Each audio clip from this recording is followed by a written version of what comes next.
สวัสดีเจ้าน้องจือนางสาวจิรชยาเทียมปากกำลังเรียนอยู่ชั้นม. 5โรงเรียนพะเยาพิทยาคมจังหวัดพะเยาเจ้าวันนี้น้องจะพากูคนมาย้อนเวลาปิกไปสมัยตะกอนไปฟังเรื่องราวศักดิ์สิทธิ์ที่ป้าอุ้ยแม่อุ้ยของน้องได้เล่าให้ฟังมา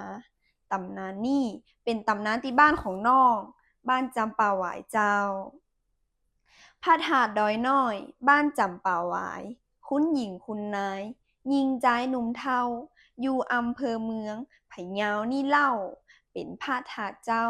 เกศาพระองค์พร้อมกับอัฐินิ้วก้อยเจาะจงพระพุทธองค์ได้มามอบฮือหลายปีหลายตานมาแล้วมีป่าที่อุดมสมบูรณ์เป็นม่อนดอยแก่นน้อยๆตั้งอยู่กลางเก้าไม้เก้าตอกดักเงียบปิงยิงวอยดอยแก่นนี่ถ้าพอดีๆนะจะเป็นอย่างกระดองเต่านี่เจ้าคนในสมัยนั้นเปิ้นเลยฮ้องกันว่าดอยน้อย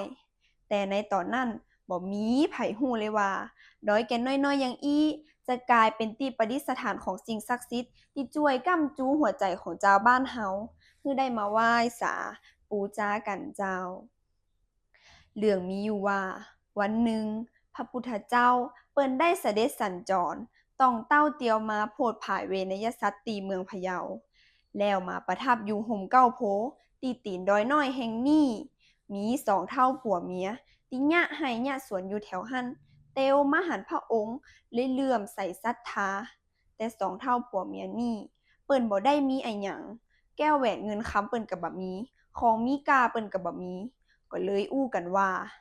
ย่าเฒ่าเอ๋ยเฮาจะเอาอะหยังมาถวายตุเจ้าดีนั่นบ้านเฮาบ่มีอะหยังสักอย่าง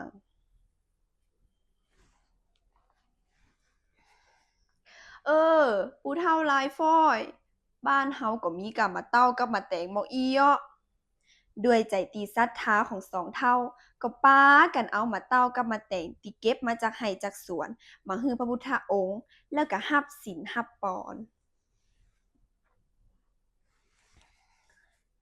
พระพุทธองค์เสวยเสร็จแล้วก็ได้ถามหาแหล่งน้ำสองเท่าก็บอกว่ามีหนองน้ำอยู่ทางตะวันตกของดอยนี่เตวไปแห่งบะมืนพระอานนท์เปิ้นเลยเตวไปตีหนองน้ำศักดิ์สิทธิ์หั่นที่กูคนห้องว่าน้ำจำเป็นแหล่งทรัพย์น้ำจำที่สำคัญของเจ้าบ้านจำปาหวายเปิ้นเล่ากันว่าน้ำตีนี่บ่เกยแห้งบ่ว่าจะเป็นหน้าแล้งก็ตามแต่กูคนฮู้ก็เจ้า ในตำนานของน้องน้ำนี่มีพญานาคกับพระนางคินีนาคสองผัวเมียปกปักรักษาอยู่ตอนแรกที่พระอานนท์ไปถึงพญานาคก็โคตรบ่พอใจที่มีคนมารบกวนความสงบแต่บักกองฮู้ว่าเป็นพระอานนท์ลูกศิษย์ของพระพุทธเจ้าก็หายโคตรเปลี่ยนเป็นความปิติยินดีและแปลงกลายเป็นคนตักน้ำใส่สลุงคำแปดเหลี่ยมถวายฮือเพราะความเลื่อมใสศรัทธา แล้วพระอานนท์ก็เลยกลับมากราบทูลขอพระเกศาธาตุพระพุทธเจ้าก็ได้ลูบพระเศียรเอาพระเกศาให้เส้นหนึ่งเพื่อเป็นสิริมงคลตีแดนแห่งนี้แล้วถามหาตีตางไว้เส้นเกศานี่จากสองเท่าผัวเมียก็ได้จี้ไปตางถ้ำตะวันออกของดอยพระพุทธเจ้าก็ได้ฮื้อพระอินทร์เอาพระเกศาธาตุนี่ไปประดิษฐานไว้ติปากถ้ำ แล้วพระอินทร์เปิ้นก็เนรมิตปราสาททองคำขึ้นมาครอบไว้สาธุเจ้าก่อนที่พระพุทธเจ้าจะเสด็จไปจากดอยน้อยนี่เปิ้นได้ตายว่าสองเท่าผัวเมียกูนี่ตึงมีบุญจะได้กลับจาดมาเกิดเป็นพญาน้อยแล้วจะได้มาแปลงพระธาตุทรงแปดเหลี่ยมเหมือนกับทรงของสลุงคำกับบะแตงจนเป็นตีม้าของจือพระธาตุดอยน้อย ที่เป็นศูนย์ร่วมใจของเจ้าบ้านเฮาจากดอยแก่นน้อยๆมาเป็นพระธาตุศักดิ์สิทธิ์แล้วต่อมาบักกองถึงเดือนเก้าเป็งเจ้าบ้านก็จะร่วมจิตร่วมใจเตวขึ้นถาดสละสลุงส่งน้ำพระธาตุใส่บาตรตุเจ้าแล้วก็ฟังธรรมจำศีลญาติน้ำตามแบบเบาที่คนเฒ่าได้ยะกันมาเป็นประเพณีกู้ปีเขาเชื่อกันว่าถ้าได้ทำบุญที่พระธาตุดอยน้อยนี้แล้วกลับไปยะไร่ยะสวนจะมีผลผลิตนัก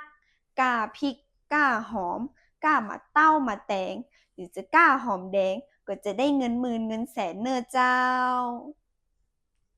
เกาเป่งล้านนาเฮามากราบน้อมถูบเทียนดอกซ่อมปูจาโบราณกาล่ำกั้มศาสนาลักหินเสมาตัดปากต่างเข้าหน้าข้างคันใดสองตัวพอเฝ้าปั้นแปะงามเราแต่และเก้าเปงล้านนาขอเจิญมาแวะไว้พระถาเจ้า